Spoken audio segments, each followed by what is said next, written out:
Hello students, welcome back to my YouTube channel music वाले Guri sir. और आज की वीडियो बनाने का पर्पज़ है आज का हुआ म्यूज़िक का एग्ज़ाम, यानी कि यूजीसी नेट का जो आज एग्ज़ाम हुआ उसकी जो आंसर्स हैं, हम क्वेश्चन आंसर्स उसका एनालिसिस करेंगे, सोल्व करने की कोशिश करेंगे। तो इसका जो फिर भी कोशिश तो मैंने की है कि मैं इसको पूरा का पूरा आपको सोल्व करवा पाऊँ। फिर भी हमें जो फाइनल आंसर है, जो एनटीए के द्वारा जो आंसर की जारी की जाएगी, उसी को फाइनल आंसर हम मानेंगे। तो दोस्तों, आगे बढ़ते हुए हम हमारा जो देखते हैं इसके अंदर किस तरह के क्वेश्चंस आए, उनको थोड़ा सोल्व करने की हम ट्राई करेंगे। यहाँ पर आइए देखते हैं। जो ये पहला क्वेश्चन दिया गया है इसमें कि किसी रचना में गमक का अर्थ होता है, किसी रचना के अंदर गमक का क्या अर्थ होता है, हमसे ये पूछा गया है। और इसके अंदर देखिए, एक तो इसमें ऑप्शन दिया गया था मनोहारी पर प्रस्तुति, और दूसरा दिया गया था राग भाव को बढ़ाना, यानी कि ए और बी जो हमारा राइट आंसर है इसमें। नेक्स्ट क्वेश्चन है 52। रस सूत्र में विभाव शब्द का अर्थ है। रस सूत्र के अंदर विभाव शब्द का अर्थ पूछा है इन्होंने। तो देखिए, इसके अंदर जो रस सूत्र में जो विभाव का अर्थ होता है वो पढ़ने वाला प्रभाव, स्थायी भाव, संवेदनाएं व्यक्त करने के लिए कारण या रूपांतरण। तो इसके अंदर जो है इसका आंसर है संवेदनाएं व्यक्त करने के लिए कारण, विभाव का अर्थ। ठीक है, नेक्स्ट बढ़ते हैं। राग रागिनी वर्गीकरण प्रणाली पाई जाती है। राग रागिनी वर्गीकरण प्रणाली जो आपने अगर पढ़ा है इसे अच्छे से, तो संगीत दामोदर के अंदर पाई जाती है। Next question 54। देखिए, मैं वाई सीरीज़ को सोल्व करवा रहा हूँ। ऐसे नहीं हो कि आपकी जो दूसरी सीरीज़ हो और आप इसके सिर्फ आंसर नोट कर रहे हो, आप क्वेश्चन को साथ में बराबर देखिएगा। निम्नलिखित में से कौन सा 64 कलाओं में शामिल नहीं है? 64 कलाओं के अंदर जो शामिल नहीं है वो बताना है हमने। तो देखिए, इसके अंदर जो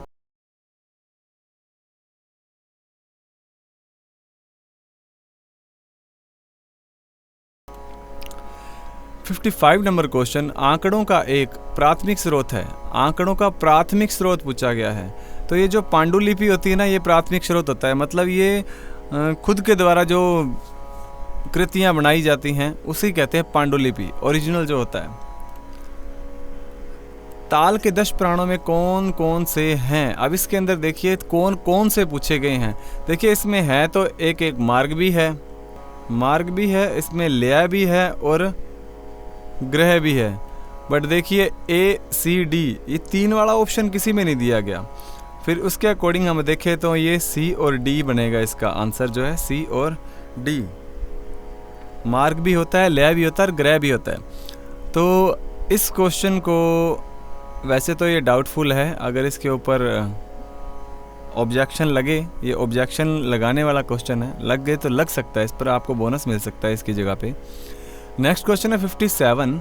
वक्र अवरोह वाले राग हैं। इसमें भी वक्र अवरोह पूछा गया है। देखिए, वक्र अवरोह जो लगते हैं, एक तो श्री राग के अंदर होता है वक्र अवरोह, और दूसरा होता है ये बेगड़ लिखा गया है, ये बिहागड़ा है। बेगड़ कोई राग नहीं होता, बिहागड़ा, यानी कि बी और डी। बिहागड़ा जो है, श्री राग और बिहागड़ा का जो अवरोह है वो वक्र होता है। अब नेक्स्ट पूछा गया आपसे, पनिहारिन लोक नृत्य कहाँ का लोकप्रिय है? जो पनिहारिन लोक नृत्य है वो राजस्थान का है। फिर क्वेश्चन है, लावणी शैली का उद्गम कहाँ हुआ? लावणी शैली पूछा गया है आपसे। लावणी शैली का उद्गम जो है वो महाराष्ट्र में हुआ था जी, महाराष्ट्र में। कमायचा एक वाद्य यंत्र है, कौन सी श्रेणी से संबंधित है? कमायचा। देखिए, कमायचा जो होता है वो तत्वाद्य होता है, तंत्री वाद्य।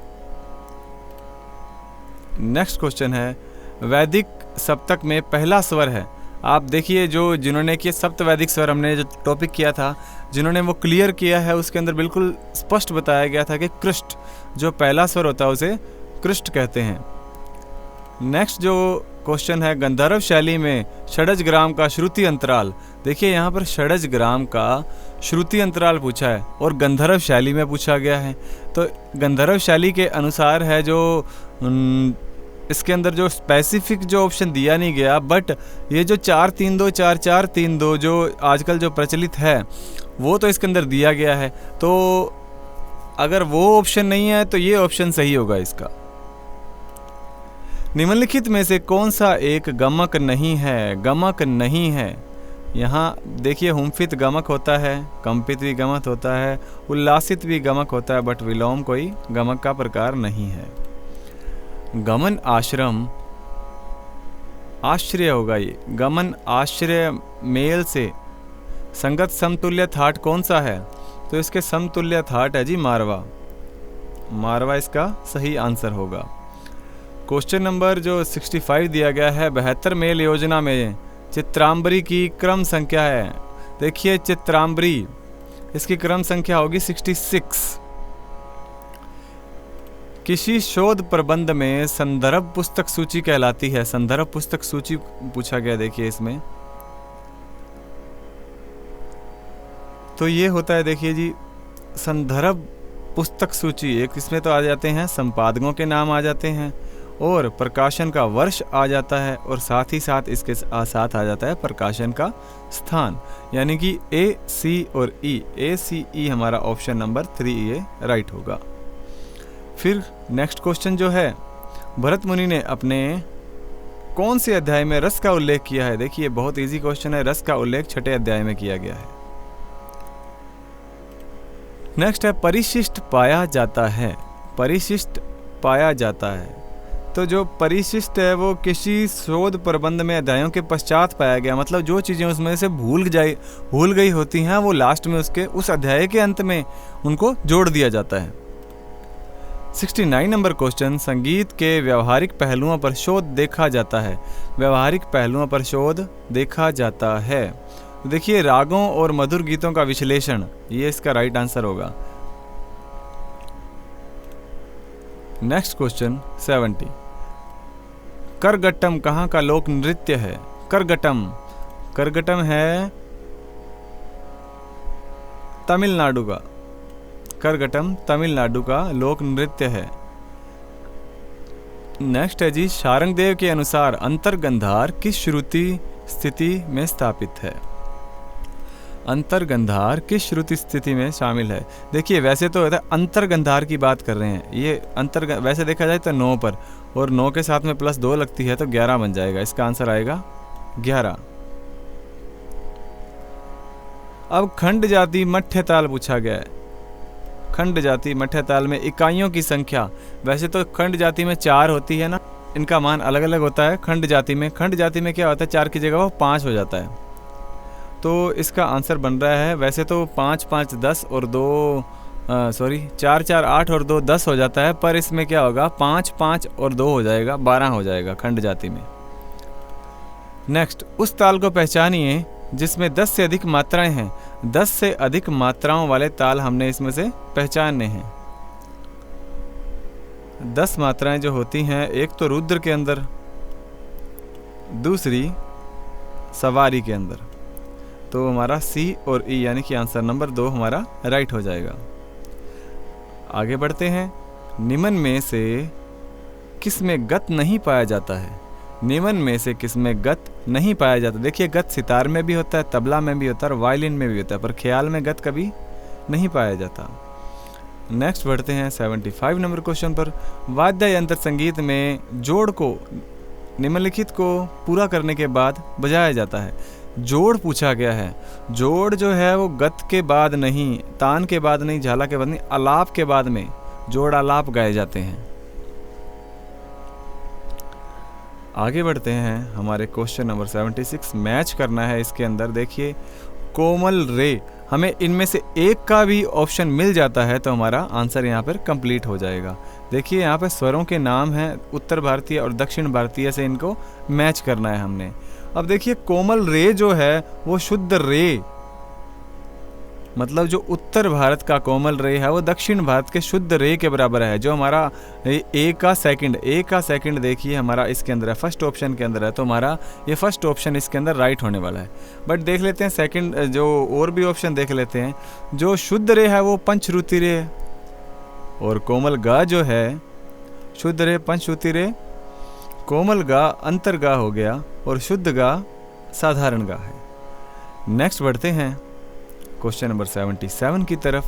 ग्रंथकार दिए गए हैं और शोध दिए गए हैं, इनके साथ इनको मैच करना। देखिए फिर से अगर आपका एक भी ऑप्शन इसमें सही हो रहा है तो सभी सही हो जाएंगे। अब देखिए शारंग देव है, जो शारंग देव ने क्या किया था, शारंग देव ने दशविध राग वर्गीकरण, ए का थर्ड, अगर आपका ए का थर्ड देखिए इसमें सेकंड ऑप्शन है हमारा, ए का थर्ड बनता है तो ये राइट हो जाएगा।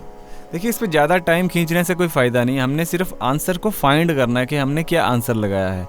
अदरवाइज़ मैं इसके बारे में आपको डिटेल से बता दूं, बट हमने क्या करना है, अपने आंसर को फाइंड करना है सिर्फ। तो इसका आंसर ये हो गया। फिर नेक्स्ट है बुक्स दी गई हैं और उनके ऑथर दिए गए हैं, उनके साथ इनको मैच करना है। आइए देखते हैं। देखिए बुक्स, वाद्य यंत्रों का इतिहास जो है कर्ट सक्स इसने दिया था, ए का थर्ड 2 में है, मतलब सेकंड और फोर्थ हमारा बाहर हो गया इससे। और बी देखते हैं, हिंदुस्तान के राग है जो क्लीमेंटस ने लिखी थी, तो ये हमारा हो गया B4, A3B4, ये हमारा थर्ड जो ऑप्शन है ये राइट हो जाएगा। नेक्स्ट बढ़ते हैं क्वेश्चन की तरफ। इसमें सिंगर्स और इनके घराने दिए गए हैं, गायक और इनके घराने, इनके गायकों के साथ इनको मैच कर देंगे। आइए देखते हैं। पंडित भीमसेन जोशी जी का जो घराना है वो किराना है, किराना घराना से संबंधित है पंडित भीमसेन जोशी। तो देखिए ए का थर्ड मिलता है हमें थर्ड ऑप्शन में, तो हमारा थर्ड ऑप्शन ये राइट है। नेक्स्ट क्वेश्चन देखते हैं। अलंकरण और कलाकार दिए गए हैं। देखिए अब इनसे इनको मैच कराना है, मतलब कौन सा जो पुरस्कार कौन से कलाकार को मिला है। देखिए पद्म विभूषण जो है किशोरी आमोणकर जी को मिला है, मतलब ए का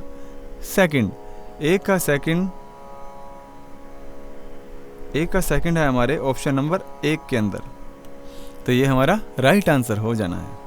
नेक्स्ट देखते हैं। गुरु और इनके शिष्य, देखिए इनके गुरु और इनके शिष्यों के साथ मोगू बाई जो किशोरी आमोणकर जी की गुरु रही हैं। आइए देखते हैं कौन सा ऑप्शन है हमारा राइट। ए का थर्ड है फर्स्ट, हमारा ऑप्शन राइट है। Then 82 number question. किराने घराने के गायक हैं। अभी हमने किराना घराने के गायक से मैच किया था, पंडित भीमसेन जोशी जी जो बिल्कुल इसमें बनते हैं। ए जिसके अंदर नहीं है वो बाहर हो गया, ए इसमें नहीं है, तो भीमसेन जोशी जी तो हैं, ठीक है। और देखते हैं और फाइंड करते हैं कौन कौन है जो इसके किराना घराना से संबंधित हैं। और सुरेश माने जी हैं और हीराबाई, ये तीनों हैं, मतलब ए डी और ई हमारा ऑप्शन नंबर 3 राइट हो जाएगा। नेक्स्ट बढ़ते हैं 83 नंबर क्वेश्चन की तरफ। ठुमरी गायिका नहीं है। हाँ या नहीं का ध्यान रख लीजिए ताकि आपका ये जो आंसर है बिल्कुल राइट रहे। नहीं की जगह कई बार हम पूछ लेते हैं, हमें ये ध्यान में रह जाता है कि है। देखिए सिद्धेश्वरी देवी जी हैं, परवीन सुल्ताना नहीं है और सुमति मुटाटकर जी भी नहीं है, शोभा गुट्टू जी हैं और गिरजा देवी जी भी हैं। तो हमारा आंसर हो रहा है B and C option number 1 के अंदर दिया गया है। आगे बढ़ते हैं। कौन सा संगीत समारोह उत्तर भारतीय संगीत से संबंधित नहीं है। फिर से वही बात, नहीं पूछा गया है।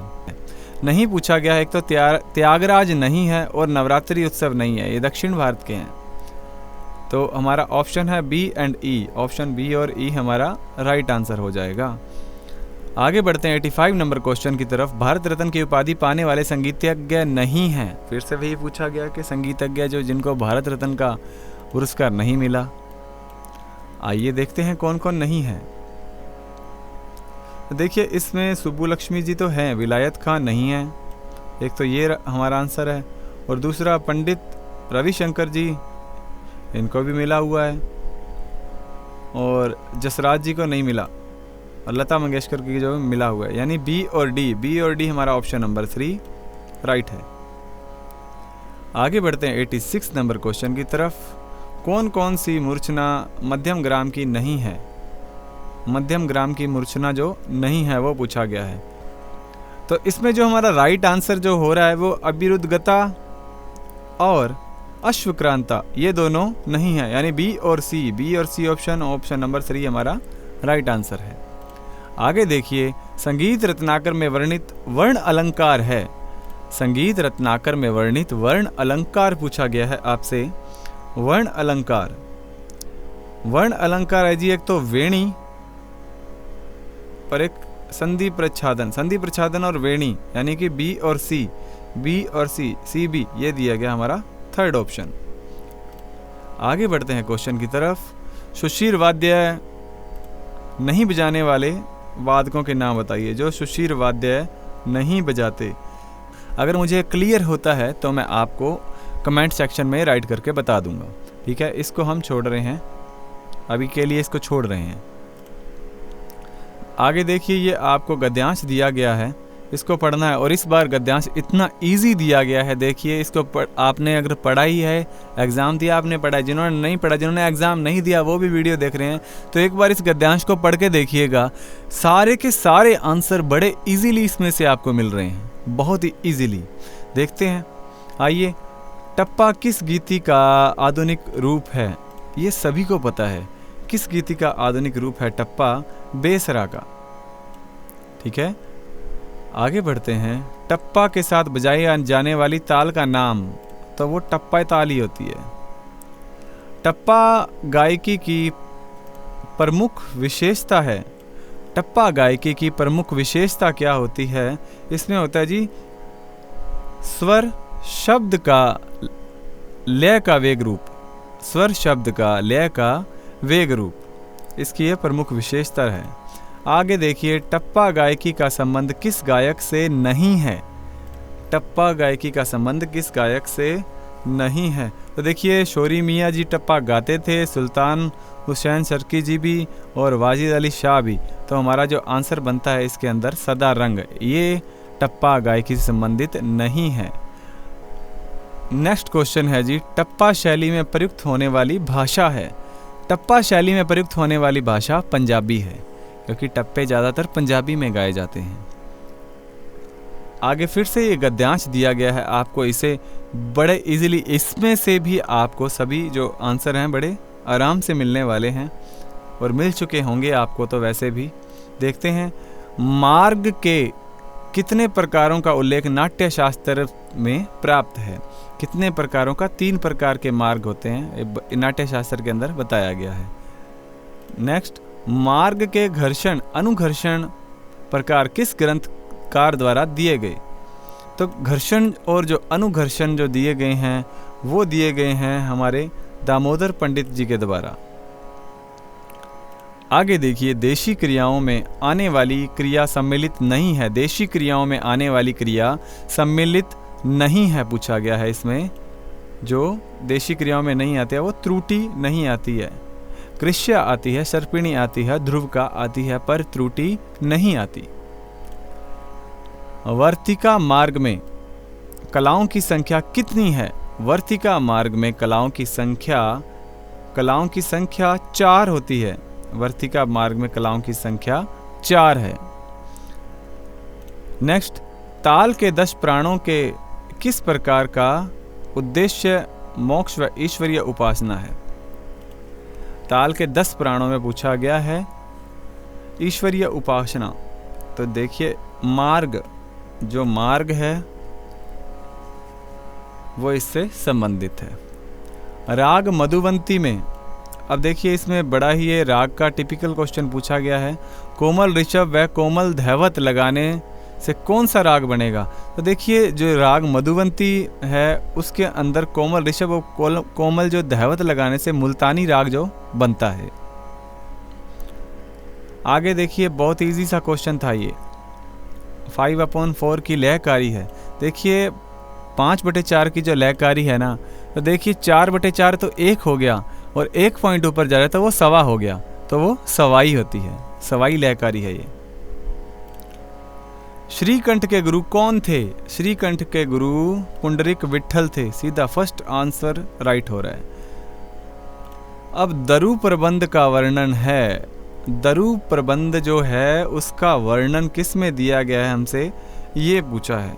दरु प्रबंध जो इसका दरु प्रबंध का वर्णन है संगीत परिजात के अंदर है।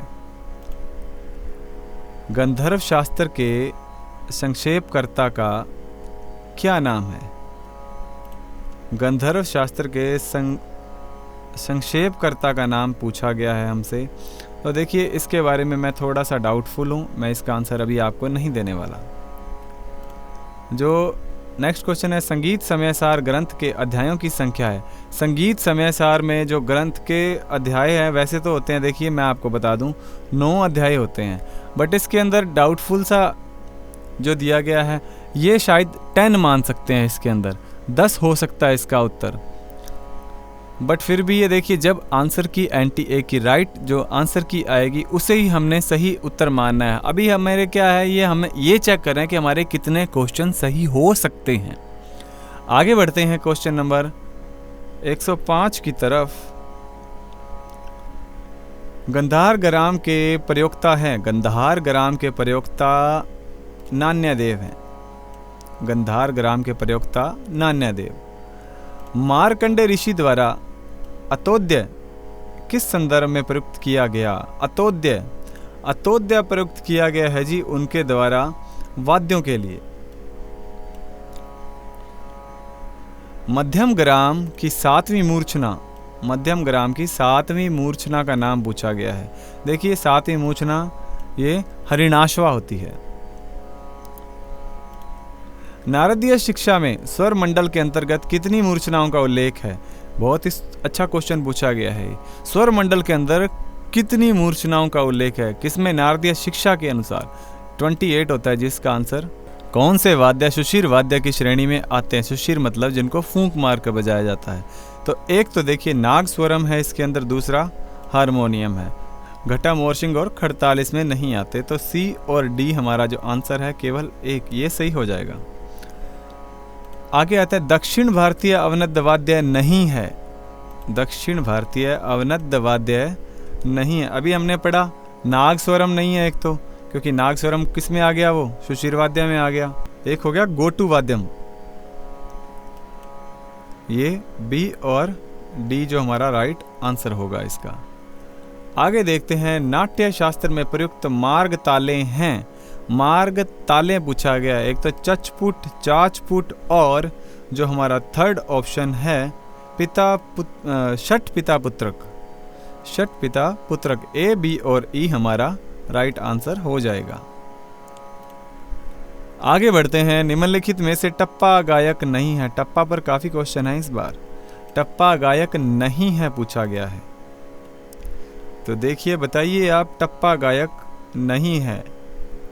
एक तो निर्मला देवी जी नहीं है, गिरिजा देवी है, प्रवीण सुल्ताना भी नहीं है, विनायक राव पटवर्धन जी है, लक्ष्मण राव शंकर पंडित भी है। तो हमारे ऑप्शन हो गए ए और डी, यानी कि पहला ऑप्शन हमारा राइट हो जाना है। आगे आइए, संगीत मकरंद में वर्णित वाद्यों में उल्लेखित है। अब संगीत मकरंद के अंदर जो वर्णित वाद्य हैं वो उनमें से उल्लेखित जो हैं उनके बारे में पूछा है। देखिए एक तो दुरदुर है, दरदुर, मुरक नहीं है, डक्का नहीं है, सेलुका और झल्लरी, यानी कि A D E option number 2 हमारा राइट होगा। आगे, सामवेद में बजाई जाने वाली वीणाओं के नाम नहीं हैं।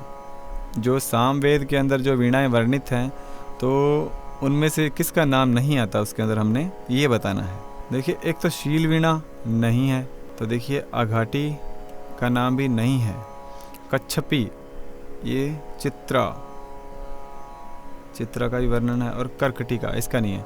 शील वीणा, आघाटी और कर्कटिका का वर्णन नहीं है, यानी कि ए बी ई हमारा जो राइट आंसर होगा। अब निम्नलिखित में से कौन कौन से वीणा के प्रकार नहीं है, नहीं पूछा गया है कौन कौन से वीणा के प्रकार नहीं है। एक तो मुख वीणा नहीं होती, तंजोरी होती है, विपंची होती है, और ये श्रृंग नहीं होती, त्रितंत्री होती है। यानी कि ए और डी हमारा ऑप्शन हो गया 4 राइट। नेक्स्ट क्वेश्चन, निम्नलिखित में से उपशास्त्रीय संगीत की विधाएं, उपशास्त्रीय सेमी क्लासिकल पूछा गया आपसे। सेमी क्लासिकल, अगर आप में थोड़ा सा इसमें पजल होते हो तो ऊपर इंग्लिश में भी ये दिया होता है, सेमी ड्यूल लैंग्वेज होता है ये। सेमी क्लासिकल जो नहीं है विधाएं, उनके बारे में पूछा गया। तराना, कजरी, चैती, ख्याल और ठुमरी। तो इसके अंदर देखिए तराना होता है, देखिए तराना सेमी क्लासिकल होता है, कजरी नहीं होता, दूसरा चैती भी नहीं होता, और ख्याल क्लासिकल है, ठुमरी भी सेमी क्लासिकल है। अब आ गया बी सी ई, बी सी ई, बी सी डी, कहाँ है ऑप्शन, बी सी ई, सी बी, ये दे रखा है सी बी ई, ये राइट आंसर होगा हमारा। निम्नलिखित में से दक्षिण भारतीय, अब इसमें पूछ लिया कि दक्षिण भारतीय संगीत की उपशास्त्रीय विधा, दक्षिण भारत की जो उपशास्त्रीय सेमी क्लासिकल जो विधा है वो बतानी है हमने। कौन से ऑप्शन है हमारे, जावली, कृति, भावगीत, पदम और तिल्लाना। तो इसमें देखिए एक तो जावली है और दूसरा भावगीत है, जावली और भावगीत, ए और सी हमारा राइट आंसर हो जाएगा। Option number 3 is right answer. Matang कृत बृहदेशी में नादों के प्रकार में है, जो मतंग ने जो लिखी थी बृहदेशी, उसके अंदर नादों के प्रकार के अंदर कौन कौन से शामिल है हमने उनके बारे में बताना है इसके अंदर।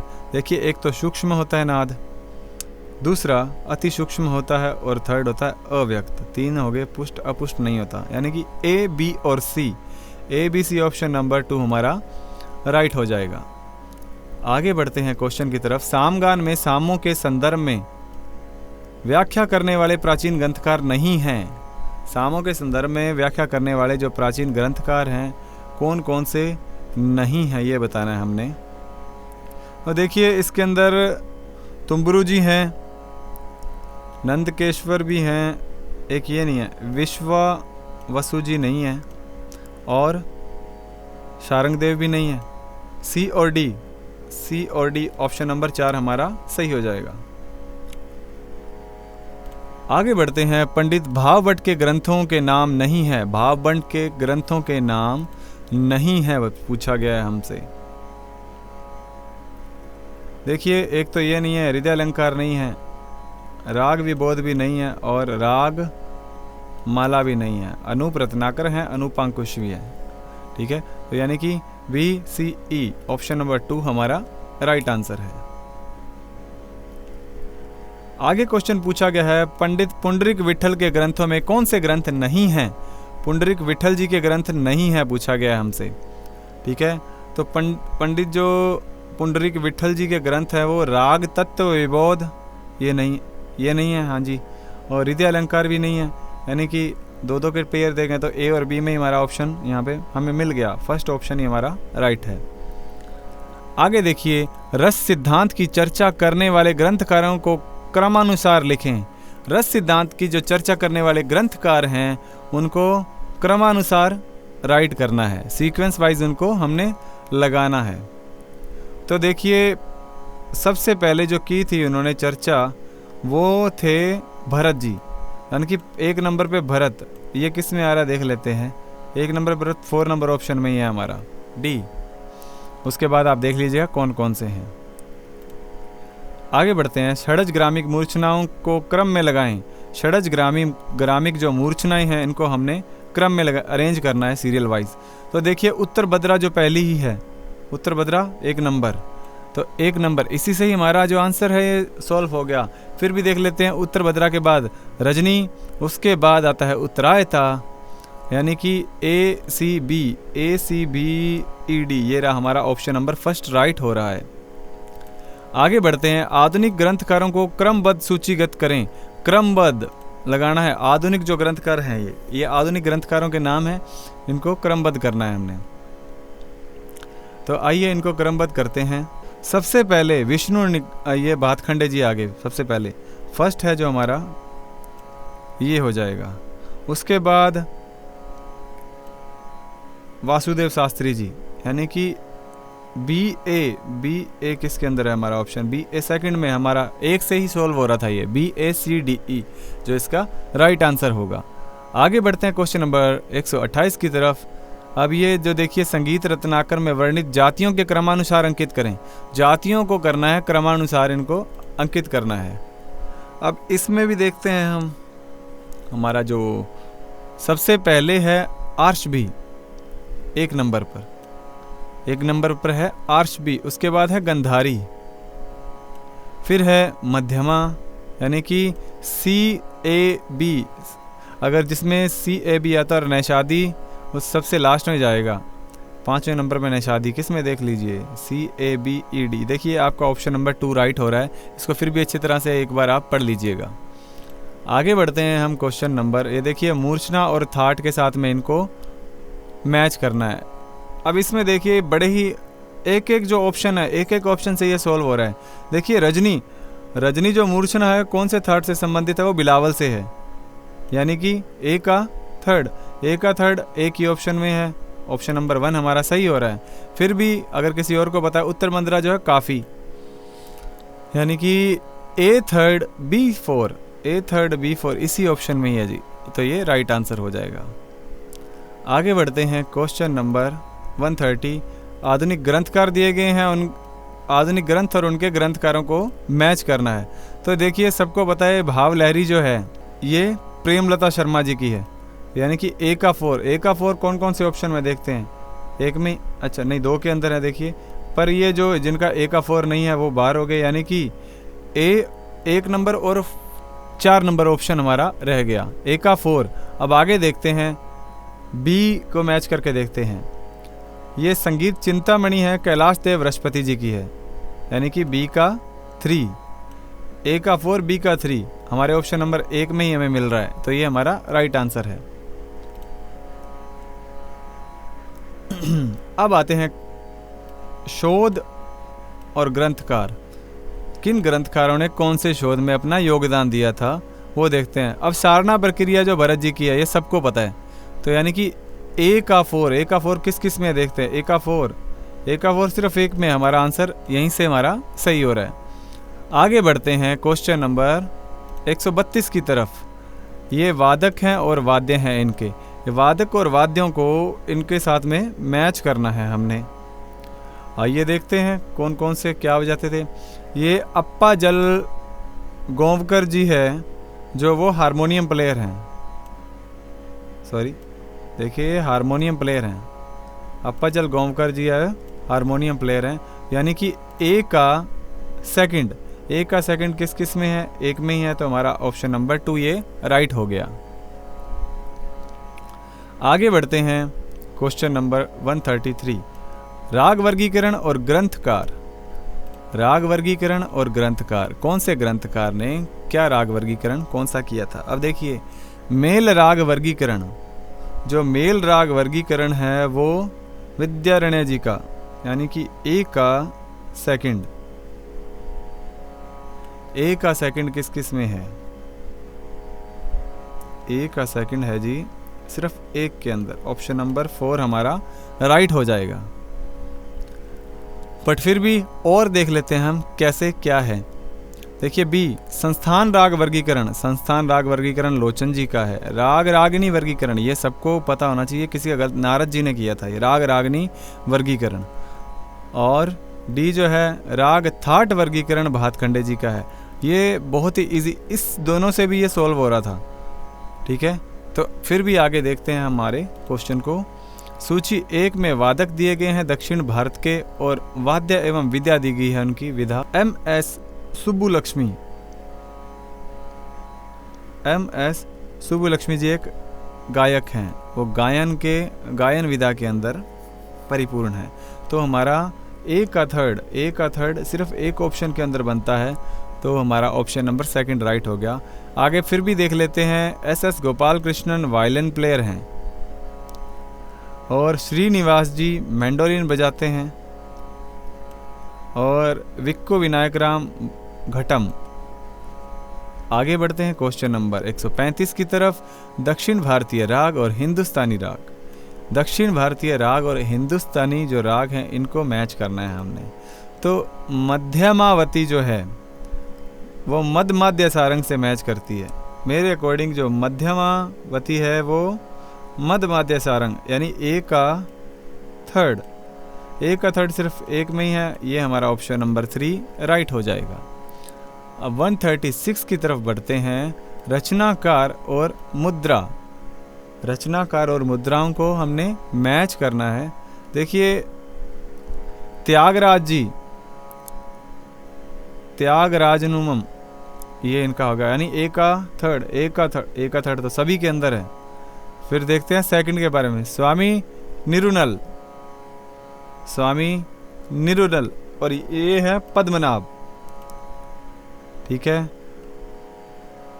पुरंदरदास, पुरंदर विठल, मुत्तुस्वामी, गुरु गुहा यानी कि A3B4 C1 हमारा ऑप्शन नंबर 4 राइट हो रहा है यहाँ पे। आगे बढ़ते हैं। सूचियों को मैच करना है। विकृत स्वरों के नाम दिए गए हैं और ये ग्रंथकार दिए गए हैं। अभी किस ग्रंथकार ने कौन कौन से विकृत स्वर दिए? तीव्रतर और तीव्रतम। तीव्रतर और तीव्रतम ये दिए थे जी लोचन जी ने, यानी कि A4 लोचन जी ने दिए थे। A4 हमारा सेकंड ऑप्शन के अंदर है, तो ये हमारा राइट आंसर हो जाएगा। आगे बढ़ते हैं। पिनाकी वीणा का आधुनिक स्वरूप किस वाद्य यंत्र में प्राप्त होता है? पिनाकी वीणा का जो आधुनिक स्वरूप है वो किस वाद्य यंत्र के साथ प्राप्त होता है? तो देखिए इसका सिंपल सा आंसर है वायलिन। आधुनिक सौंदर्य शास्त्र का जनक किसे कहा जाता है? आधुनिक सौंदर्य शास्त्र का जनक किसे कहा जाता है? तो ये यहाँ तो देखिए इसमें मैं थोड़ा सा कंफ्यूज्ड हूँ। आधुनिक सौंदर्य शास्त्र या तो बॉमगार्टन होगा या हीगल होगा इसके अंदर। तो जो NTA ने जो सही आंसर माना वही हम इसे सही मानेंगे। 140 नंबर क्वेश्चन है। बेसरा गीति के समान आधुनिक गायन शैली का क्या नाम है? तो देखिए हमने पहले भी सॉल्व किया, ये घुमा के क्वेश्चन पूछ लिया गया। इसका है टप्पा। मूर्छना के भेद पूर्णा शाडवा इत्यादि किस ग्रंथकार ने इंगित किए हैं? किस ग्रंथकार ने ये इंगित किए हैं? ये किए हैं जी भरत ने।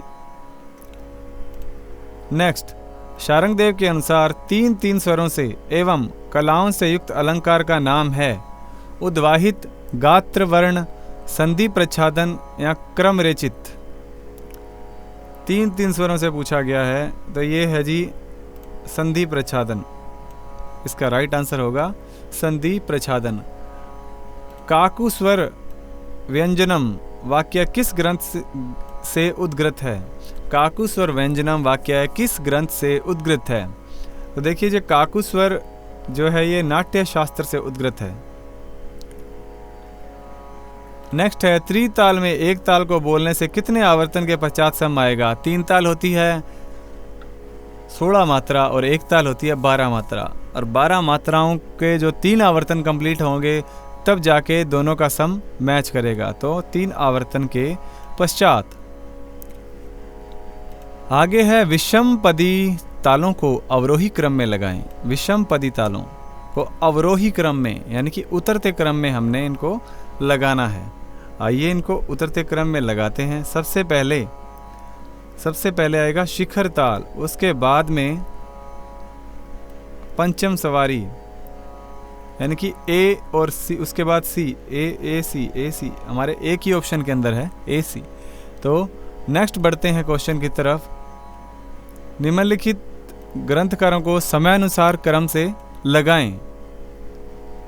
इन ग्रंथकारों को क्रम से लगाना है। तो सबसे पहले दत्तिल, उसके बाद में नंदकेश्वर 2 नंबर पर, after that Sharangdev ji 3 number पर, फिर सोमेश्वर 4 नंबर और फिर वेंकटमुखी 5 नंबर पर, यानी कि BCEAD ऑप्शन नंबर 2 हमारा राइट आंसर है। आगे बढ़ते हैं। मध्यकाल के इन ग्रंथों को काल क्रमानुसार लगाइए। ये जो ग्रंथ दिए गए हैं इनको काल क्रम के अनुसार हमने अरेंज करना है। सबसे पहले संगीत रत्नाकर 1 नंबर पे ई, 1 नंबर पे ये एक ऑप्शन में ही है, यही हमारा राइट आंसर है। पहले क्या है? संगीत रत्नाकर, फिर रस कौमुदी, उसके बाद संगीत दर्पण, उसके बाद राग तरंगिणी और लास्ट में है सदरंग चंद्रोदय। निम्नलिखित विकल्पों में से सही उत्तर चयन कीजिए। कौन सा है? देखिए, विविध ग्रंथकारों द्वारा निर्दिष्ट राग वर्गीकरण को क्रम में लगाएं। अब ये जो राग वर्गीकरण है ना, इसको क्रम में लगाना है। भी संस्थानानुसार था, गीत्यानुसार, लिंगानुसार, मेलानुसार या रसानुसार। तो किस तरह से इनको सबसे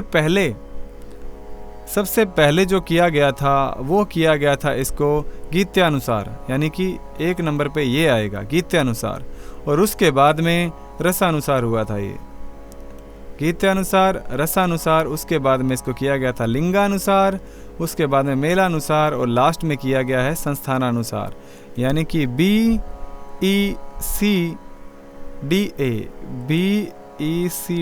ऑप्शन नंबर 2 हमारा राइट आंसर है। आगे, विविध वीणाओं को उनके ऐतिहासिक क्रमानुसार लिखें। देखिए, ये थोड़ा सा डाउटफुल है, इसको मैं अभी क्लियर नहीं करूंगा आपके साथ में।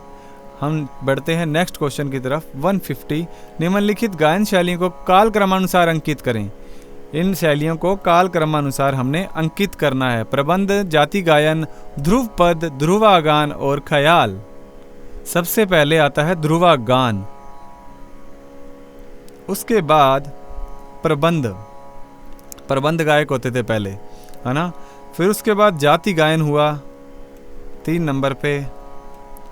आफ्टर दैट ध्रुव पद और लास्ट में ख्याल गायकी लास्ट में, यानी कि DABCE